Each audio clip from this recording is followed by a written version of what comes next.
Hello, beautiful soul family. Rebecca here, your vibe mentor, bringing you another video on how to raise your vibration so you can live your best life. Today is intuitive energy reading day, and I'm actually really kind of looking forward to doing these for you on Mondays. It's helpful to sit still and really ground into what are the energies that we're experiencing right now. And it's funny because the themes are there, they're present and obvious in all of the client sessions, and yet I never have quite sat down and outlined them for a video. And so it's helpful because as we become more aware, we become more conscious and pay more attention and give more focus to what are we working with here, we can approach it from a more conscious level and have clearer intentions around how we want to use this energy and what we're being asked to do. And of course, that is always critical to our success. So, what are we dealing with right now? I will say there are three major themes that I would like to sort of call attention to that are very prevalent right now. And the first one is hurry up and wait. I think a lot of people are feeling sort of this desire and urge to move forward. We all kind of felt like all planets are direct. Let's go. Let's get this done. Spring's here. Let's burst forth with life. And we had that interaction between Mars and Saturn, and that was kind of like Mars could be the aggression and the moving forward and the momentum and the action and get stuff done type energy, and Saturn can be the wait, we haven't quite done all the work yet. There's still a little bit more. We still need to clean up that foundation before we lay the cement and cause problems and have a faulty foundation that's going to crumble under us. And so we get this sense of we should be moving forward. All planets are direct. They've been direct for a month and a half now almost, and that's a long time, especially for all planet direct periods. This is a relatively long period of time. It lasts until about April 29th, and usually we get a lot of forward momentum in that time, and we haven't really seen that. We've had a lot of engagement with Saturn, a lot of engagement with Pluto, and of course, tomorrow is the big Jupiter Neptune conjunction. So there's just not a lot of clarity, and our forward momentum planet is still kind of trying to break away from the one that wants to hold it still and pin it down and force it to nail out or clear out all the issues before we move forward. And so it certainly is being felt by the collective. I personally am feeling it marginally. I think it helped to have a vacation in Florida. But certainly there is a slower feeling to things. And it's not something that is too concerning for me, especially as someone who usually likes a lot of forward momentum. Typically, I would feel this more strongly than I am right now. But I think part of me is okay with this, knowing that we have eclipse season coming up. That technically we're kind of in it because it starts about 6 weeks before the first eclipse and can go up to 6 weeks after. The influences of it are available for 6 months after, but really the intensity of it, sort of that finger in the light socket, should start about the 16th, this next full moon in Libra coming up on the 16th, which is not a terrible full moon. Of course, it's going to be specific to your chart. But even the eclipse, I'm kind of excited about. I kind of like change, again, being an Aries person, so it really is dependent on your personality. But the eclipse on the 29th is conjunct Uranus. So usually eclipses bring change. They bring that finger in the light socket kind of feel where there's just a lot of electricity in the air and everybody kind of feels on edge. But then you add to that it's conjunct Uranus, which can bring about sudden changes and shifts. And it is in Taurus, the sign of money and resources and self-worth and self-value. So it could bring a lot of shifts and changes. So I'm not too worried about this hurry up and wait kind of feeling right now. So we're going to have plenty of momentum. Even though Pluto goes retrograde on April 29th, we still have a fair number of all the other planets that are still direct. So there's still going to be plenty of momentum. So no concern to worry there. I would say the second theme, again, very similar. It's just feeling stuck. You know, that it's not just this, I want to move, but I have to wait, or not just the energy of I don't quite have all of my ducks in a row, but also just I don't know where I'm going. I kind of feel stuck. I'm not sure which direction I'm going to go in. I'm not sure direction I want to go in. We're in, like I mentioned last week, very much of a decision point energy where we are being presented with a lot of sort of the old issues that we thought we had dealt with. Maybe it's addictions, maybe it's toxic relationships, maybe it's boundaries that we've put up we thought were firm and are now being tested again. And that can make us feel stuck. And many are feeling frustrated about that, that there's kind of a frustration and an anger that's coming with that. And that again is something that we can choose to shift our perspective around, that we can tell ourselves a story of I feel frustrated and angry and there's no outlet for me and rah, right? Again, the Mars Saturn influence can play in there as well.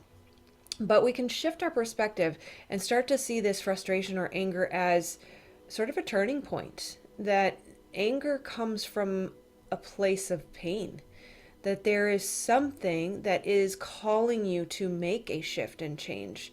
That frustration is like, I am so ready.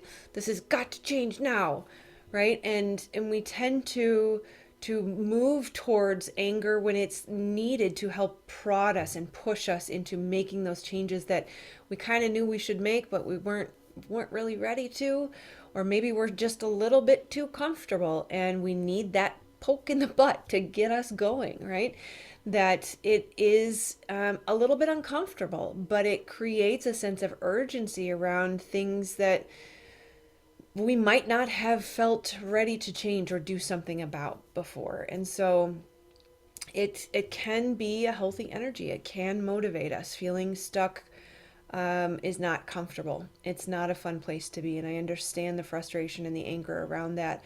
But do know that, again, things are shifting and changing, that this is a very temporary period. I really do feel like we're going to start seeing some of that forward momentum after the 16th, after we get past the full moon, and maybe even starting any day now. Usually about 2-3 days before the full moon, we'll start to feel some of the intensity of that, and that will bring on that eclipse energy, and so we'll start to feel some things there. And then also, I would say part of what ties into these first two energies, hurry up and wait, feeling struck and frustrated and maybe even angry about it, is the lesson that we are being asked is to sit still, to be okay in the unknown, to be okay with not being certain about the direction that we're going, to be okay with even feeling frustrated, to be okay with having to wait a little bit. That it seems that we have planted some seeds, we want to manifest this new direction, and yet there's just a little bit more cleanup to work to do, a little bit more testing. Kind of one of the, I like to call this the game of life, right? One of the rules of the game that we have to operate within the universal rules is that there is a testing period, that when we set this manifestation, and I'm getting some activity in my solar plexus, so confirmation that this is something that I'm working with in my life, is I've set some pretty high goals. I know where I want to go and what I want to do with my life and who I want to have in my life and what kind of life I want to live. And in order to achieve those things, we have to be really certain. Have you pulled the weeds? Are the boundaries firm? Are you absolutely sure this is what you want to do?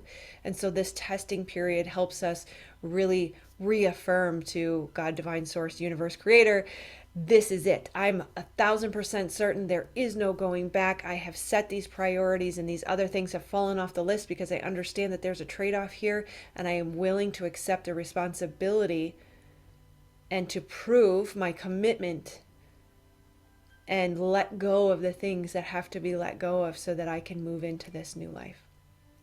And so the seeds are germinating. Don't dig them up. Yes, it's dark. And yes, it looks like nothing's happening because it's not poking through the dirt yet. But in order to heal and recuperate and commit to this new path, we have to be willing to sit still. And we have to be willing to go slow, knowing that forward momentum is coming. These are the last few days, the last few weeks of regeneration, of healing, of recuperation, of getting ready before they stick your finger in the light socket and you feel fried for a while. Rest. Be still. calm. There was a period of my life where I felt like I had to be hypervigilant to survive, moving out on your own at 16 and not knowing how to pay bills and feeling really freaked out. I worked 3 jobs. I slept every other night because I was 16 years old and I had never paid bills and I had my own apartment and I didn't know, was I going to be okay? And this state of hypervigilance kicked in and I never put that down for the longest time. And my nervous system was shot. I could not deal with just everyday normal stresses that shouldn't take me down. It came to a point where I had to just stay home and sleep. And so we have to be willing to accept that these times are gifts that allow us to turn off the fight or flight system, to regenerate the nervous system, to not get stuck in the hypervigilance, to make sure that the monkey mind is not taking over and running us instead of us using our mind as a tool. Seeing this time as a gift and shifting our perspective around the story that we tell ourselves. We're not stuck. It's coming. It's coming very soon. So rest while we can. So if we spend all of our energy spinning our wheels in frustration in this hypervigilant state of, I've got to do something, I've got to fix something, right? Always doing outside instead of sometimes doing inside, then we won't be ready and we won't be recuperated or regenerated or have the energy that we need to manage eclipse season, which is just around the corner. So take the time, enjoy it, shift your perspective, tell yourself a new story, whatever you need to do to shift into those higher levels of joy. Take the time to cultivate your own passion. Spend time doing things you love. Light your own fire, water your own grass, all the terms. There is more for you coming very soon. Make the commitment to your new life. Make the commitment to doing the work, putting down the habit or the tendency for procrastination and stuckness, and be willing and ready to go when the light is green.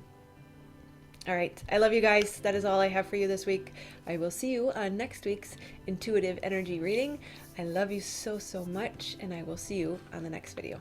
Take care. Namaste, my friends.